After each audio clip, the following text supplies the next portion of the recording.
అట్లేం కాదు. మహాకవి శ్రీశ్రీ చెప్పింది, నాదొక దుర్గం, నాదొక స్వర్గం, అనర్గళం అనితర సాధ్యం నా మార్గం. అదే చిరంజీవి గారు. ఎందుకంటే ఎలాంటి రూట్ వేశారంటే, ఆయన కుటుంబం మన తెలుగు వాళ్ళందరి కుటుంబం అయిపోయింది.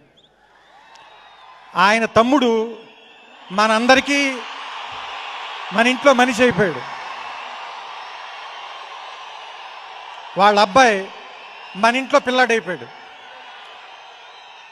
ఎందుకంటే ఇలాంటి అనర్గళం అనితర సాధ్యం అంటే బ్రేకులు లేని ఒక మార్గాన్ని, అది ఎలాంటి కోటకి మనందరికీ ఆనందాన్ని ఇచ్చేటువంటి ఒక దుర్గం, అందులోపల ఒక స్వర్గం ఉన్న కోటని కట్టిన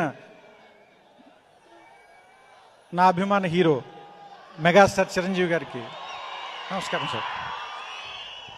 ఎందుకంటే కొంతమంది గురించి మాట్లాడడానికి మనం ఎప్పుడూ వెతుక్కోవాల్సిన పని లేదు. ఎందుకంటే వాళ్ళ చరిత్ర